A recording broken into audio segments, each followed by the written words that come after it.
Hello, my name is Alexei and I've been building applications for over 10 years. I'm specializing on backend, on high-load systems and Web3 systems. And I've been part of Nettest team for more than 5 years. And I've been helping design, build and maintain the existing system. And today I will briefly walk you how we get from initial idea, just replace the C server with new libraries, to actually building a new measurement architecture from scratch in Rust. And the problem statement was our first goal sounded simple, replace the C server. On paper it was trivial, but when we started, it was not so easy because it was hard to test. A lot of code. Code is not large, maybe 2,000–3,000 lines of code, but it was written in plain C without modern tools and architecture, and it makes maintenance pretty hard. And it was a bit unclear why it's happening and where, not a lot of comments, but I can say that this server does it work for many years, and it's really cool, and the documentation is really amazing. Thanks for this, RMBT documentation is good. And I don't have it. So the first, I want to explain how measurement flow works on C server. Client requests token on in-control server. Oh, I have this. In-control server. Control server queues measurement and returns signed token to the client. Then client with this token processes measurement, and then client returns the result. And problems I see here. First one is a security problem. Can I use it? Absolutely. So, thank you. Somehow I experimented with C01 Nettest. I think it's someone of RTR's server. What I did, like it was during the testing, I requested token, I received token, and it says like, with this token I have to run 5 measurements, 5 sockets. And what I did when I tested 2 servers, I shared this token with several instances and ran in parallel 100 measurements. So technically I can process mini DDoS with all servers. I think it's a known problem, but this is something we wanted to solve. Second problem is data integrity. So what I faced. So with the C01 measurement server, in this system, I replaced the measurement server with my testing server. It was broken, so because I tested it. And what I achieved, so I sent corrupted data from the client to control server. It's very easy to hack. It also was a pretty good quest how to solve it. And also testing. Maybe in RTR's environment there are some tools, but I didn't find it, and all testing was manual. So I had to install Java client, browser client, and it takes an arm and a leg to understand how to install it, how to build. So not so easy was for me. And like I'm an engineer, but for end user probably who just want to measure their speed, it can be like not so trivial. So yeah. And first iteration was, I started with a simple and a bit naive solution. I decided to use previous RMBT interface and use like Tokyo framework. I will briefly explain what it is. This is high-level Rust framework, which allows you to easily manage threads and manage connections. Also, it has TLS, WebSocket libraries, and it's pretty safety. It's very popular, and it probably taken 3 weeks. I rewrite the C code, and in the end, so it works. But what we achieved, the performance in comparison with iPerf was smaller. It was maybe 50% of iPerf performance, maybe 60%.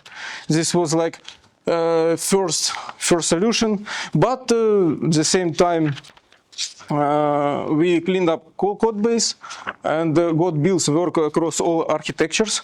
So with this framework, we were able to run this code on Windows as well.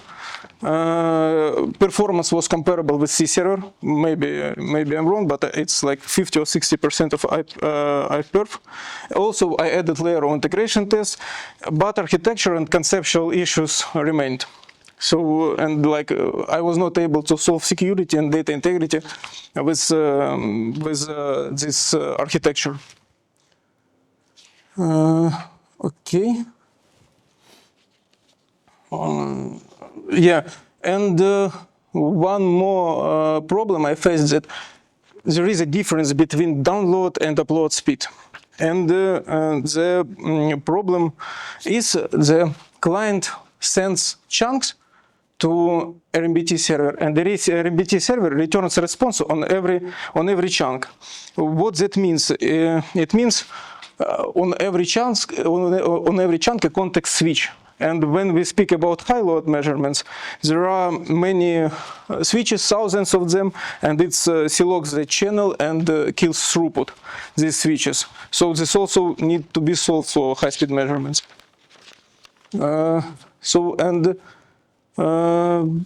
New goal, Rust client plus Rust server, and like on one day Dietmar mentioned compare something with iPerf. Yeah, and also one more goal was to reach iPerf speed.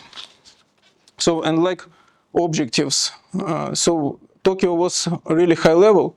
We need to go deeper and use some more some low-level framework, low-level libraries. Also, client and server have to be platform independent. So I've been thinking to write 3 backends, 3 small backends, each for ePOL KQ, so this kernel spaces on macOS, on Windows, and on Linux. But likely we found another solution. We had to do something with this upgrade uplink phase, because like 20 or even 30% difference between download and upload, and people just will not understand if they run something and they see this difference. And also I found that this installation process of control, you run control server, you run measurement server, you need to connect it. Again, for end users, it's not clear. And yeah, as I mentioned, much higher level performance. So, and obviously decouple the control server and measurement server. And several tasks, side tasks. So simplify server registration. Anyone should be able to run measurement quickly, and it leads us to probably one binary. So no need to have control server, measurement server, and client. So one binary for measurement. Also add proper deployment and release pipeline was a goal, because it's hard to build everything. It takes time, a lot of documentation, like Bogdan mentioned previously. So now you can just from release this page download binary and use it on any operational system. And yeah, performance monitoring, test coverage. This like new goals.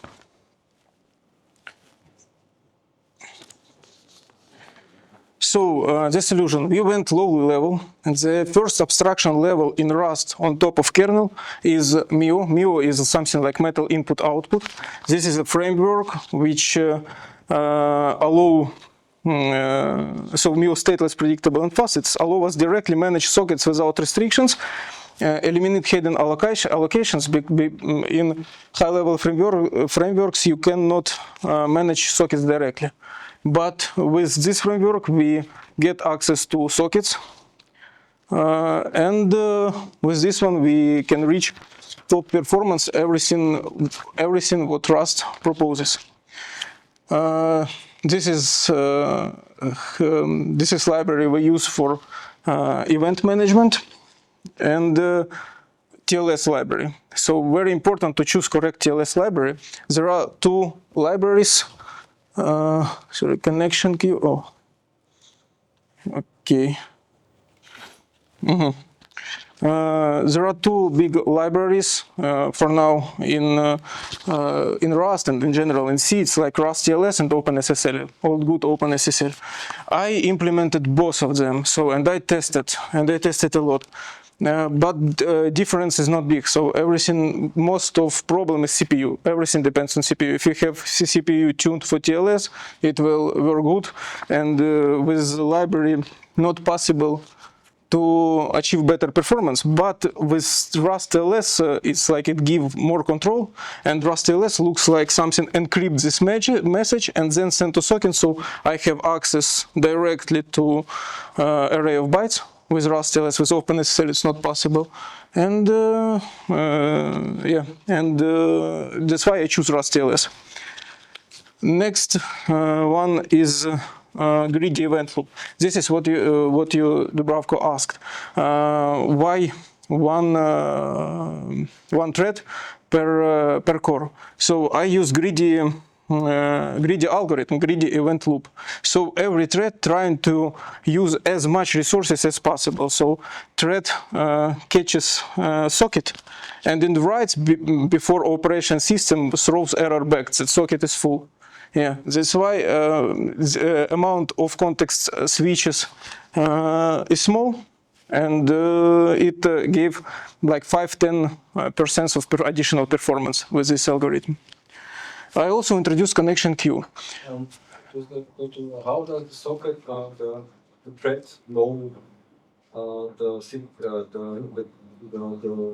available capacity of the cores? How thread knows it's operation system. It's managed. You're saying the thread seeks for the most capacity that it's greedy. Yeah. Yeah, it's greedy. So you have to. It's greedy. No, so you have basically two options. You can manual switch between threads, and you this thread writes 1 megabyte to socket, second thread writes 1 megabyte to socket, and you switch between threads. But another way is like you say to each thread, write to socket before you get error back from operation system. So operation system manages threads in this case. I mean, for me, it would be some kind of strategy to say, okay, I know that this core is, I don't know, 1% or 2%, or 3%, whatever, yeah, and then you know all the cores, you take the core that has the smallest percentage of load, yeah, and then. But this the kernel scheduler. Yes. Yeah, I know. Yeah, so again, this is not a question. What can you steer? Yeah, and what is given by the operating system. You can even tune the scheduler in the Linux kernel to work as like if you don't like the default scheduler and from kernel. Yeah, from kernel space. Yeah, from kernel space you receive events like a kind of a read event, and each thread can be subscribed to pool of events, technically read or write. So every thread is waiting for read or write. And when you receive event from the operation system, like this thread receives event, so there is an option to write limited amount of bytes, or option to write all amount of bytes and write before operation system throw you error back. it's saturated. Yeah. What's the question regarding RustTLS?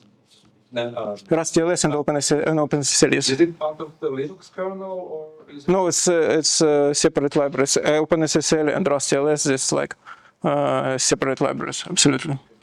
So technically it's like just encryption library. So you have like array of bytes, you send it to the library. In case of OpenSSL, you receive back encrypted bytes. But in case of RustTLS, you technically have several steps because encryption is done with several steps, and you a bit more control. Yeah. That's why I tried to tune it, choose RustTLS, and because maybe in future we will see difference and we will be able to tune it. Also, I introduced connection queue. So all connections from each client first go to shared queue, and in this phase we already know client IP absolutely, and by by this improvement, so technically, we can limit amount of connections per client. So we don't need queue on control server in this case, because we can iterate through queue and limit clients. What next? Also, technically, like this framework I used on itself is stateless, and now we store explicit per thread state.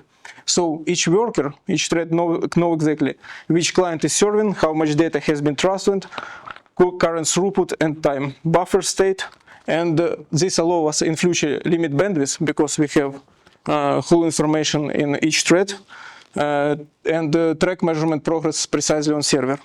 And in the end, both client and server became similar and maintain symmetric state machine. So, like, you know, each step is state on client or on server. So, like, for example, get chunk, and on client it's receive chunk. And machines are stateless, but each thread knows exactly which client is connected, which step he it now, and which step, and what to do next. What it gives. Code is really clear for now, so you can open RMBT protocol and you can see in state machines every step and how it works. Because previously it was like pretty one big file, and like you need to understand code and structure. But here is like everything is, as for me, very clean. Yes. Self-documented. Thank you. I also add one new comment to replace put no results. So we previously discussed what to do with upload fails, like how to make it similar to download. And I see two ways here. For CLI client, there is no need to get intermediate result. So you can receive all results in the end and calculate, which is good. But what to do with browser client, where you need to draw graph like every second on every half second? So I introduced like this put time result comment, and what does it mean? With chunk size, you send also a step in seconds. And what that means is that means that client returns result not after every chunk, but it can return result after 1 second or half a second. And what that means, you have less context switches, and instead of 1,000 context switches, you have like maybe seven switches because seven points on the graph. Not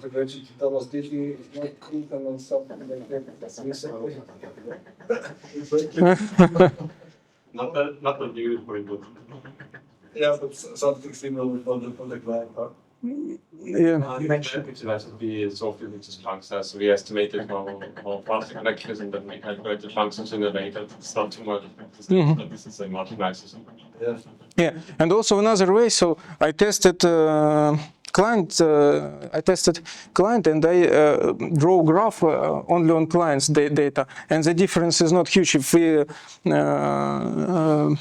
we skip first second, the difference will be pretty similar, because like first second you need to warm up buffers for sure. Yeah, but if you skip this step, graphs will be pretty similar, maybe like 0.5% difference. Yeah, I tested it. So also possible to draw graphs only, depends on client data.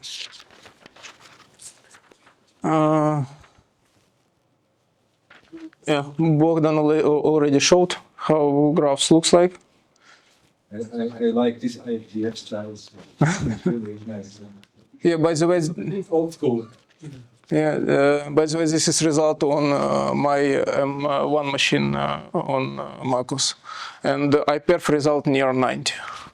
So pretty on M1 processor it's pretty similar, maybe 5% RMBT, 5% better with this implementation.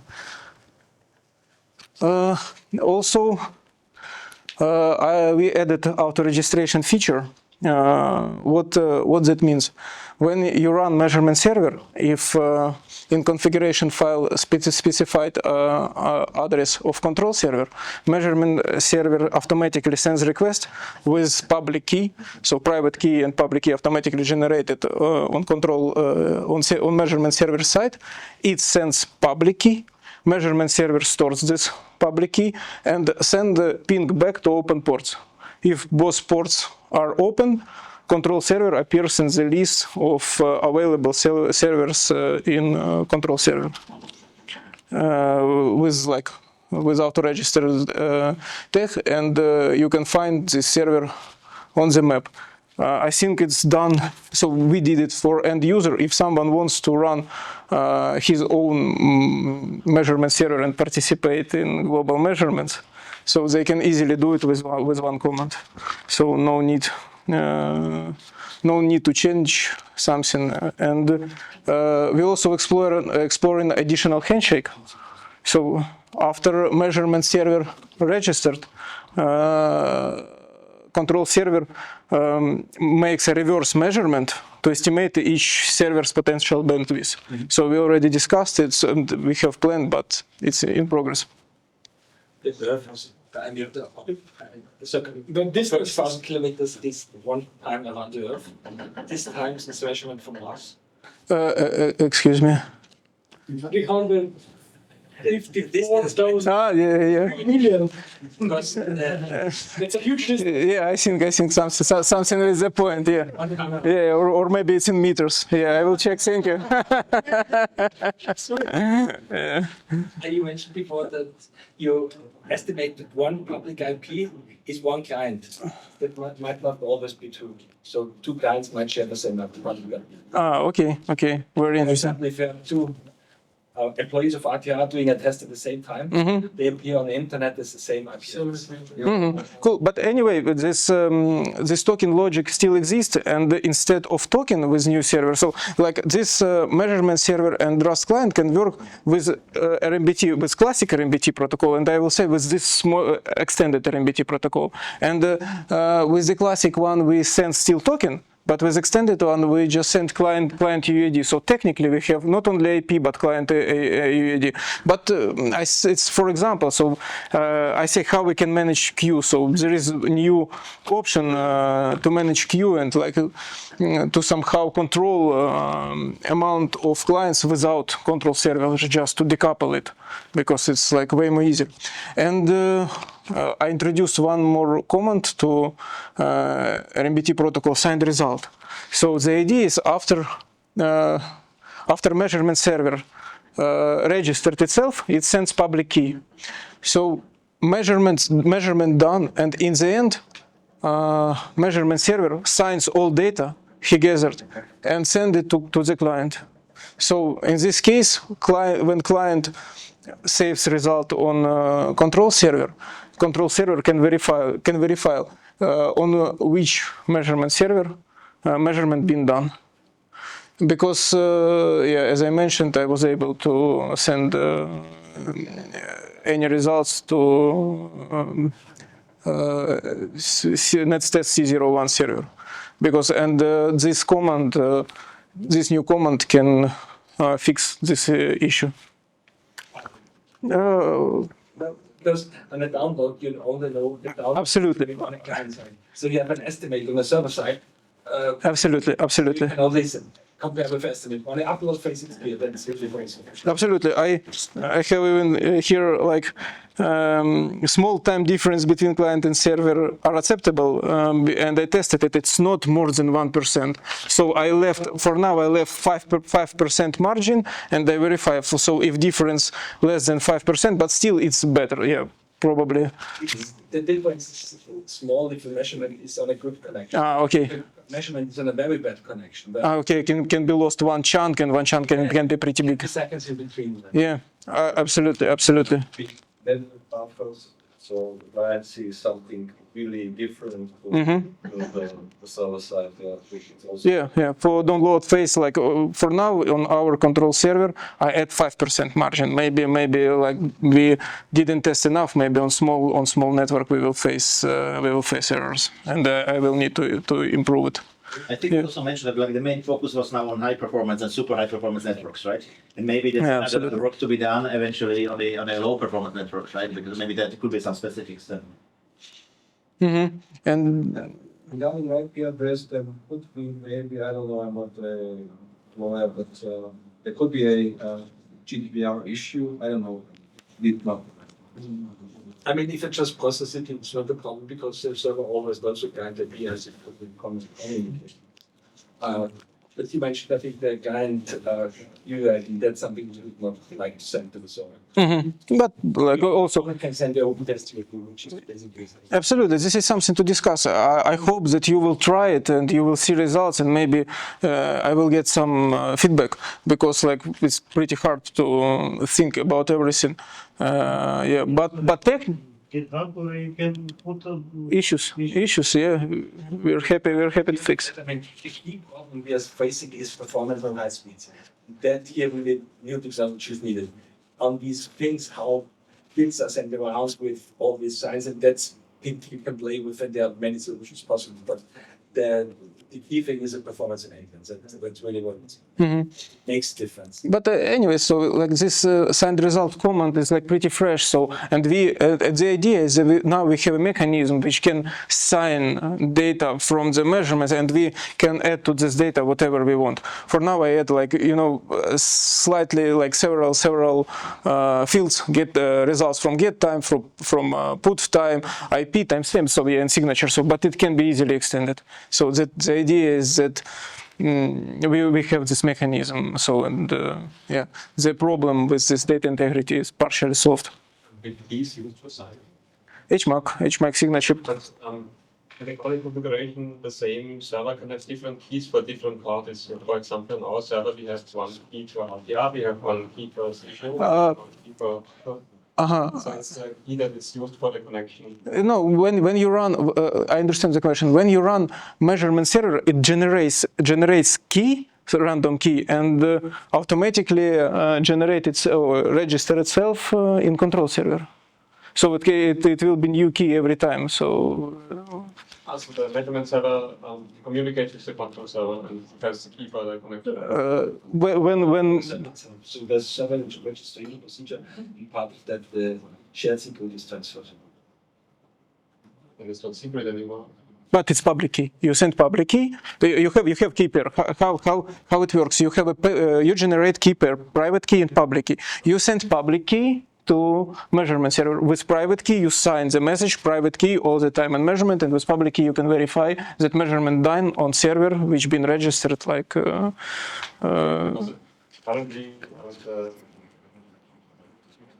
with the measurement token, we're using symmetric grip. Yeah, it's not symmetric. No. Yes. Yeah, but it's not symmetric. No. Okay. So what else? We also add auto tests per commit, and here is idea. So on each commit, let me show you both slides. So these are commits.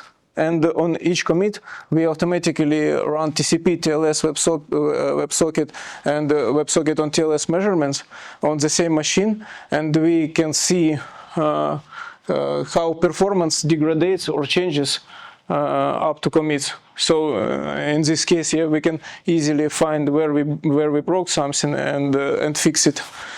So this page is already added to GitHub. Also, we added automatic release pipeline. After we add several features tested properly, we just run pipeline and builds for all distributives automatically added to GitHub, and you can easily download it and run measurement. Here you probably, if you look for Red Hat or something like that, it's quite a high probability that one of those would work because we link against very little libraries. I think we link against two significant libraries, and they're different between Debian and Ubuntu, so it's probably gonna work on those on Red Hat. But if it doesn't, we also considered doing completely static builds, except that I'm still debating with XC because we lose a little bit of performance if we compile it Yeah. in some ways. So we are still looking into that. How I built it here, I run Docker containers with each architecture on GitHub machines, and we in parallel build it on different operation systems. So in this case, we reach best performance. So no static builds. Also, we added auto deployment feature. It's probably not tested really well, but for now on GitHub we have configuration file where we can add IP addresses of machines to deploy, and after we released new version, we run the pipeline, and build will be installed to all measurement servers. Also, we added interactive documentations, so it looks pretty nice. I try to describe how to run each kind of measurement with CLI, how to configure threads, how to register server if you want to participate in Nettest network. And also we have video tutorials for users. If someone will not understand how to use tool from documentation, welcome to Open Nettest YouTube channel. Yeah. I think Bogdan already showed this GIF. So this is how measurement looks like. One Nettest file, you can run it as a server and as a client. And yeah, this is what it is. And the button is like 8 megabytes. Yeah, I don't know. And what next? So still we need to tackle to grouping measurements by IP in this queue, because I introduced queue, I have this mechanism, but still we need to spend time and find a mechanism how to use it, maybe with client UUID, maybe by IP address. So this is not ready. Also interesting feature is we're exploring is bandwidth-based load control. Now each thread has can easily return information about how many bytes already sent. So we approximately know throughput of each connection, and it will be cool to have bandwidth-based load connection. So we limit not by amount of clients, but by bandwidth. So I think this will be perfect. And the next step, so we're discussing is client integration. This library can be easily built and wrapped to mobile clients, not a problem at all. And we're also discussing how to use it in browsers. The problem, so Rust library can be built to WebAssembly model. So this WebAssembly model can be run, we can run in browser. But only question is that the stream is in browser. WebSocket stream is JavaSocket stream. So there are two ways how to deal with it. On one hand, we can somehow send the stream to this WASM. On the other hand, we just can take events from the stream and send to WASM. And it will be like a Swiss knife. This CLI tool can be wrapped and used in any device.